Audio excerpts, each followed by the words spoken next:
Hi dear students, this particular class I want to discuss specially a problems based on double sigma. I hope so everyone know about this one. Sigma r is equal to 0 to n CR. Sum of the binomial coefficients is equals to 2 to the power of n. And I hope so you know about this one also. Sigma r is equal to 0 to n r into CR. That means 1 into C1, 2 into C2, 3 into C3, 4 into C4 plus and so on is equals to n into 2 to the power of n minus 1. Suppose you see here sigma r is equal to 0 to n. He is asking to find CS. What is the meaning for that?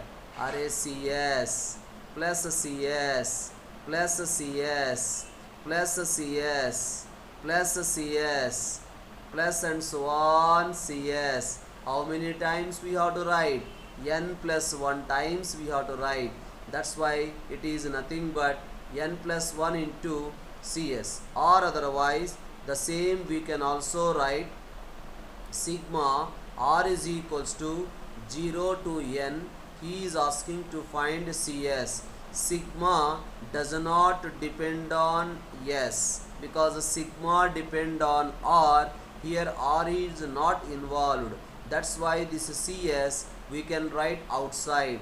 Then what it becomes? CS into sigma r is equals to 0 to n 1. So what is the meaning for that? CS into 1 plus 1 plus 1 plus 1 plus and so on plus 1, we have to write n plus 1 times. That is the reason you will get n plus 1 into CS, right? So these are the some basic ideas you have to know about the sigma. Sigma CR is equals to 2 power n.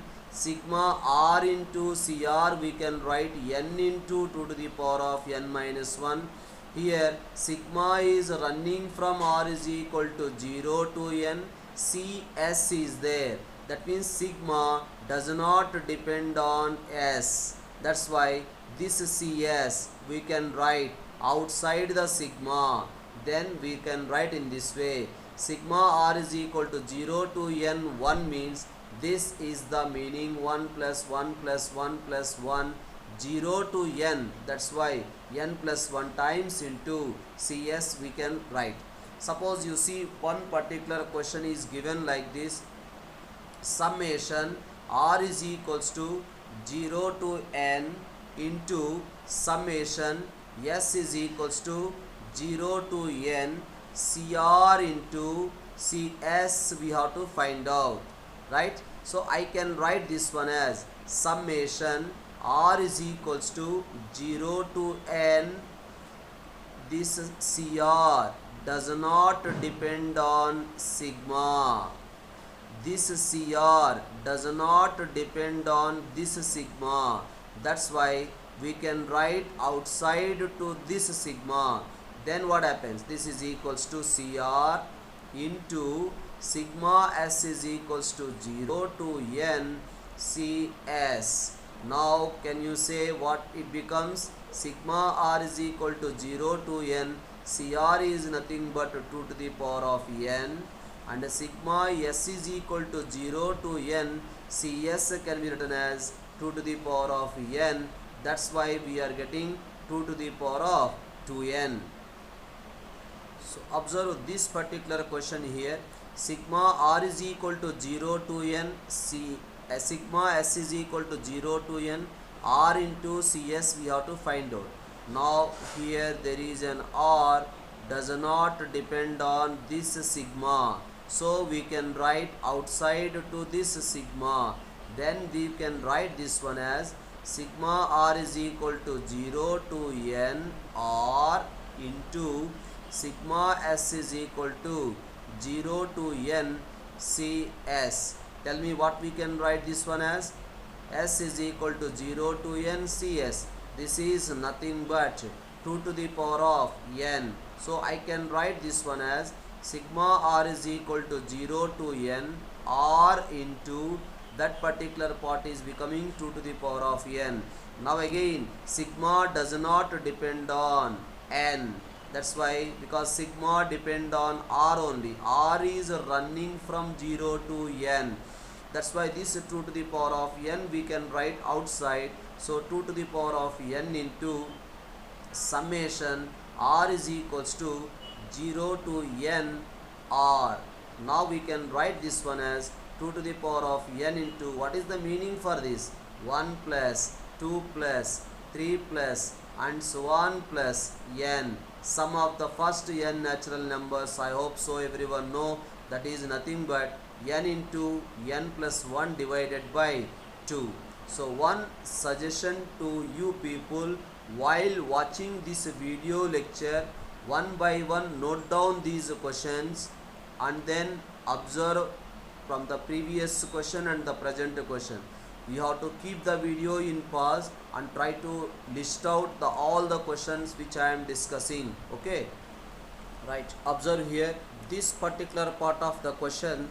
Just now we discussed the same. Observe here, summation r is equals to 0 to n, summation s is equals to 0 to n r into cs, plus again summation r is equal to 0 to n, summation s is equals to 0 to n s into cr. That is the reason I told to you people, when you are watching this video lecture, keep the notebook aside and note down the information and observe the information.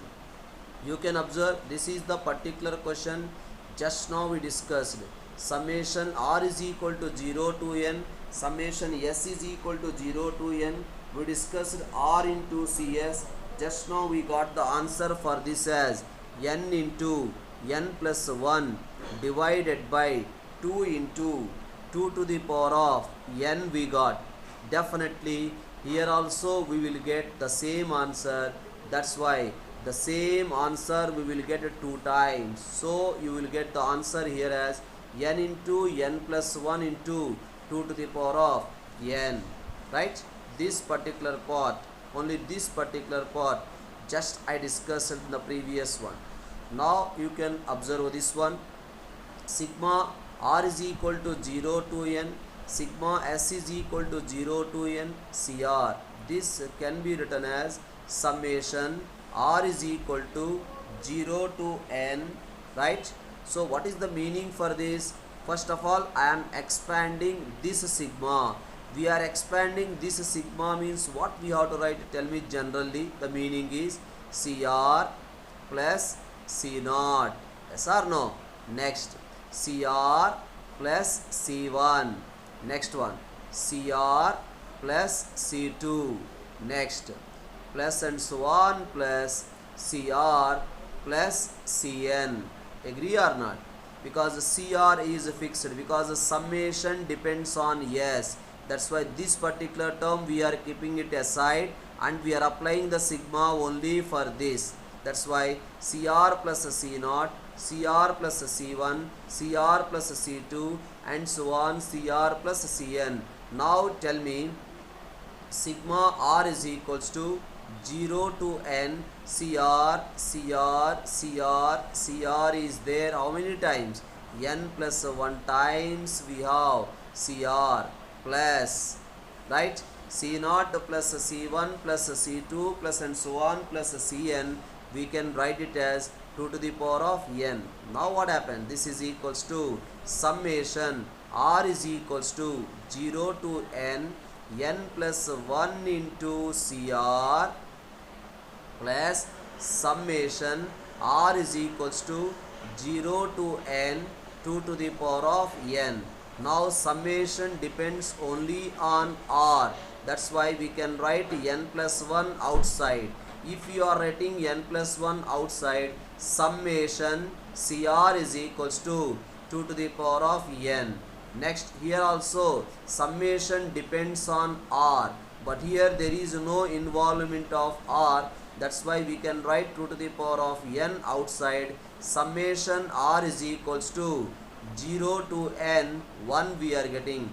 Now this is nothing but n plus 1 or not. So that is the reason we are getting n plus 1 into 2 to the power of n plus n plus 1 into 2 to the power of n. The same term we got 2 times. So we will get the answer as n plus 1 into 2 to the power of n plus 1. Right?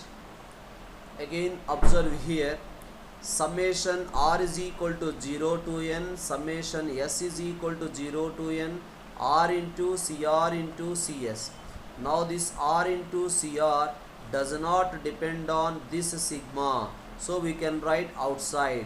Then we can write this one as summation r is equal to 0 to n r into cr into summation s is equal to 0 to n cs. Can you tell me what we can write this one as? This can be written as 2 to the power of n.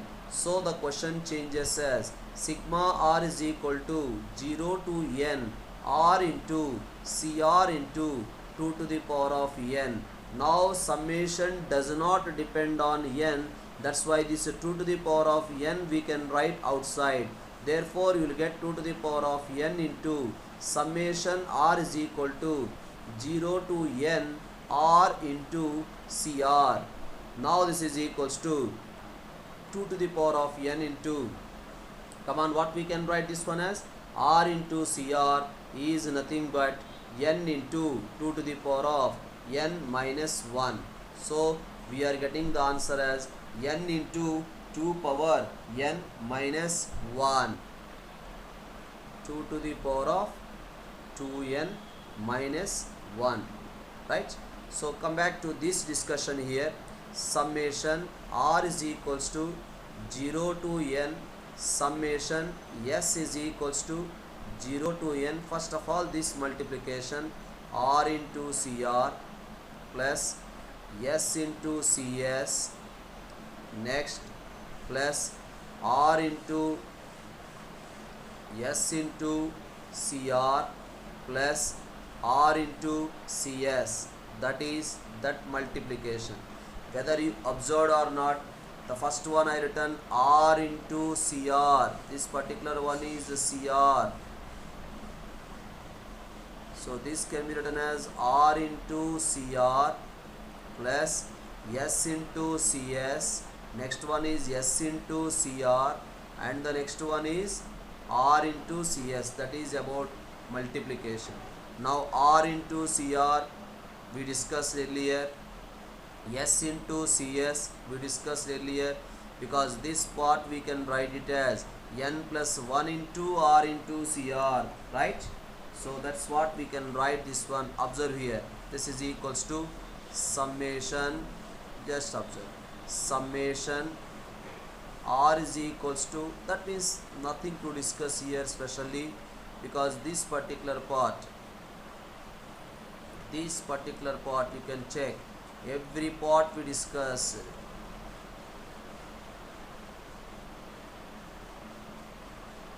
Now this is equals to summation r is equals to 0 to n, summation s is equals to 0 to n.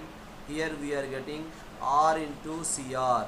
Similarly the other terms also, right?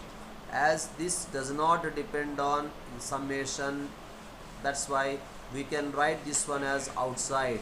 That is equal to summation r is equal to 0 to n, r into cr we can write outside. What about sigma s is equal to 0 to n? It becomes 1 or not? That is nothing but n plus 1. Whereas r into cr we can write it as n into 2 to the power of n minus 1. That's why that particular part you will get n plus 1 into n into 2 to the power of n minus 1. Only this particular part I simplified. Same you will get this one also, and this one already there in the earlier discussion, you can check. So observe this particular question here. Summation r is equal to 0 to 2019 into summation s is equal to 0 to r 2019 cr into rcs. this particular term does not depend on this sigma, right? So we can write this one outside to this particular sigma. Then we can write sigma r is equal to 0 to 2019 into 2019 CR sigma s is equals to 0 to r, we will get RCS. So what about this one? This is nothing but RC0 plus RC1 plus RC2 plus RC3 plus RC4 plus and so on plus RCR. So that's why it becomes summation R is equals to 0 to 2019 CR into 2 to the power of R, because you will get like this RC0 plus RC1 plus RC2 plus and so on plus RCR, that is nothing but 2 to the power of R. So that's why we got. Now again this can be written as, this is the expansion of 1 plus 2 whole to the power of 2019. So we are getting the answer as 3 power 2019. So this is the another question you can observe. Sigma r is equal to 0 to n, sigma s is equals to 1 to n, NCS into SCR. I can write the same question as sigma s is equals to 1 to n, sigma r is equals to 0 to n, NCS into SCR. So we interchange is no problem. Now I can write sigma s is equals to 1 to n, NCS. This NCS does not depend on this particular sigma, so we can write outside NCS into what happens, this one, that becomes, if you apply R is equals to 0 to n, what we will get?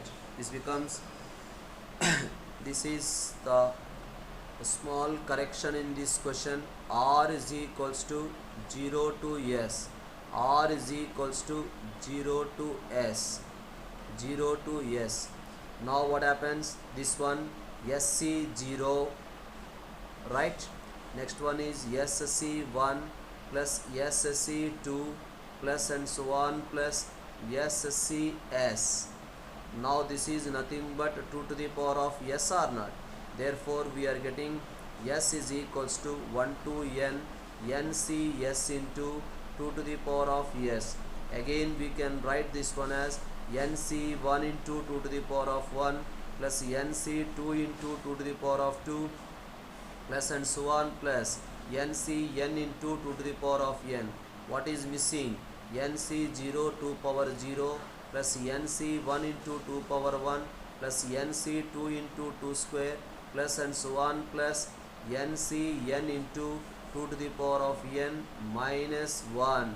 This particular term is missing, that's why 1 is missing, 1 added, subtracted. Now this we can write it as the expansion of 1 plus 2 whole to the power of n minus 1, that is equals to 3 power n minus 1. Hi dear students, I want to discuss this type of questions, how to do this type of questions. Before going to discuss about this type of questions, first of all I want to convey what is the meaning for sigma I is equals to 0 to n, sigma j is equals to 0 to n, Ci into Cj. What is the meaning for this? Just it is from 0 to n, 0 to n. Instead of explaining this one with n plus 1 terms explanation, just observe here C0 plus C1 plus C2,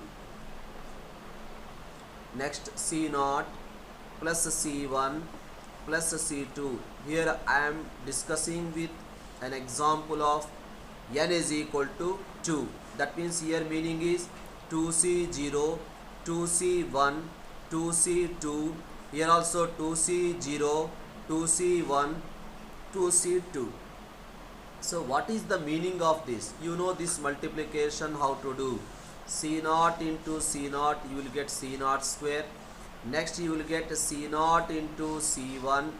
Next you will get C naught into C2. Right? Next multiplication what we will get? C1 is multiplied with C naught. Next one is C1 square. The next one is C1 is multiplied with C2. Next one is C2 into C naught. The next one is C2 into C1. The next one is C2 square. Now observe this one. In this C naught square, C1 square, C2 square, like the diagonal one you can observe.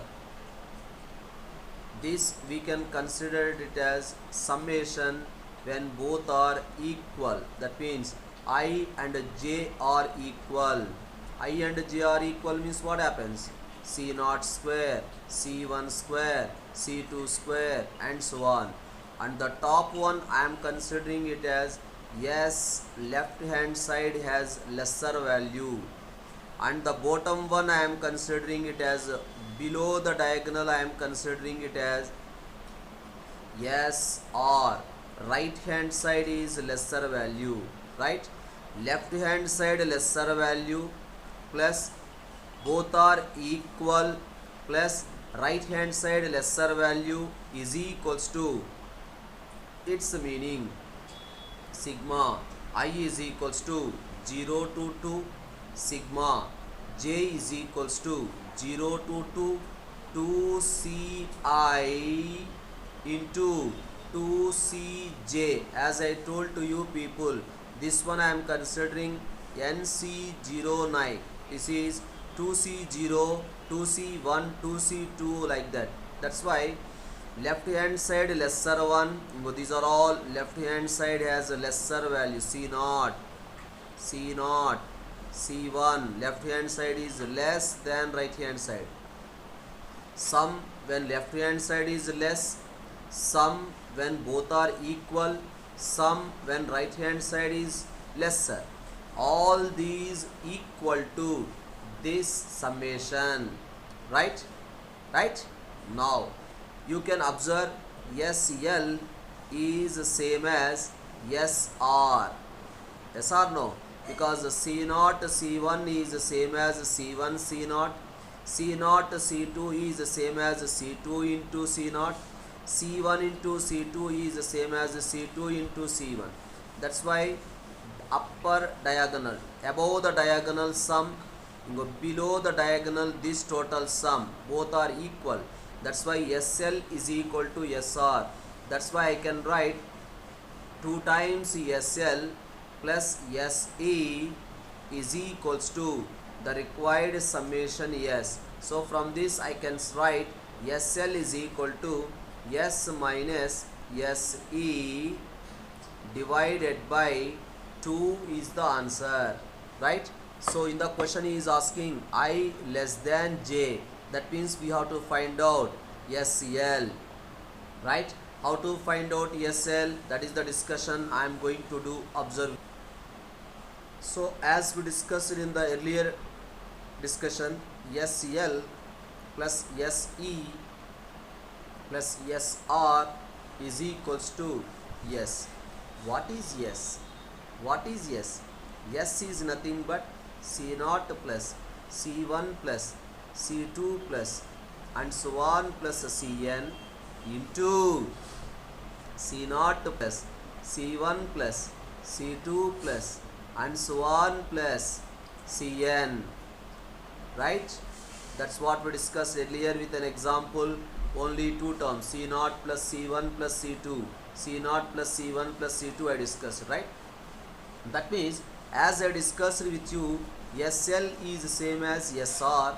That's why we can write 2 times SL plus SE is equals to C0 plus C1 plus C2 plus and so on plus Cn whole square.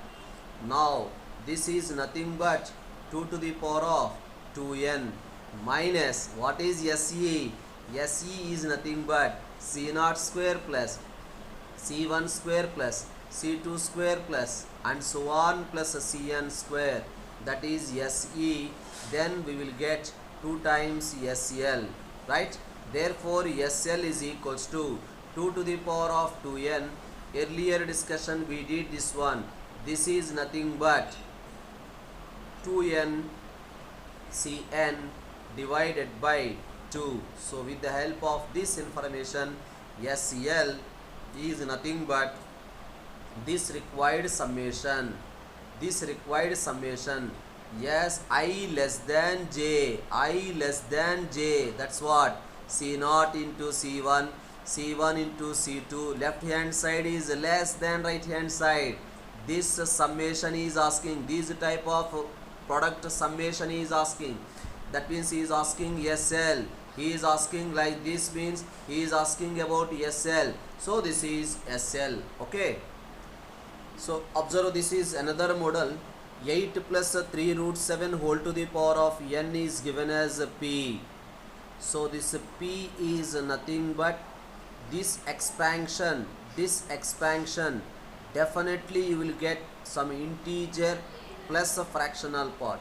Suppose you see in case of n is equals to 1, it becomes 8 plus root over 63 or not. So this is nothing but 8 plus root 63 means definitely you will get 7 point something. But 7 point something means total value we are getting 15 point something. So that is equals to 15 plus the decimal fractional part we can write. So this is I. So directly we can say I is an odd integer, right? So but we are going to do this one in a systematic way, this particular question. Observe here what he is asking.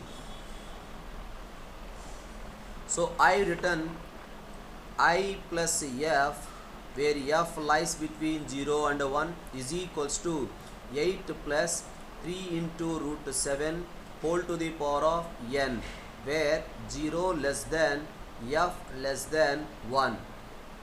Now I am considering capital F is equals to 8 minus 3 root 7 whole to the power of n.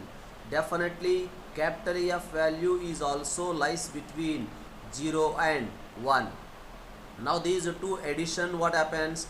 If you add both, I plus F is equals to, come on, what about these two addition?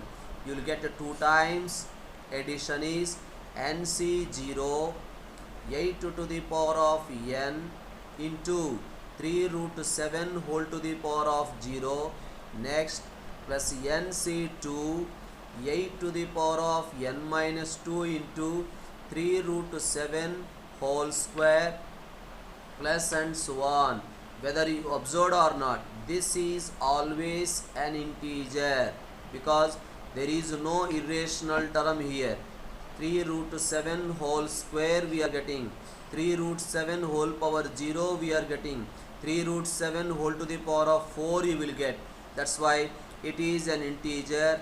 Not only integer, we can say it is an even integer. So we got the information I plus f is equals to even integer. That is the information we got. So from this I can say, because I is already an integer, f plus f must be an integer, then only you will get an integer here. Because this is an integer, right hand side is an integer, definitely if plus f must be an integer, right? And now observe from this discussion, we got 0 less than f plus capital F is less than 2. F plus f is an integer we got, and this f plus f value lies between 0 and 2 we got. So there is no alternative. F plus f must be equal to 1 only. F plus f must be equal to 1. That's why we can write I plus 1 is equals to even, means I can say I is odd. That is the way of proceeding in a systematic manner. Now in the question he is asking second option, as he is asking P into 1 minus f. That means he is asking p into what is 1 minus f. 1 minus f is nothing but capital F or not. That means he is asking p into 1 minus f means he is asking p into capital F. P is nothing but 8 plus 3 root 7 whole to the power of n. Capital F is nothing but 8 minus 3 root 7 whole to the power of n. Now I can write this one as 64 minus 63 whole to the power of n, that is equals to 1 you will get. That's why p into 1 minus f value we can say 1, and also we can say about I is an odd integer.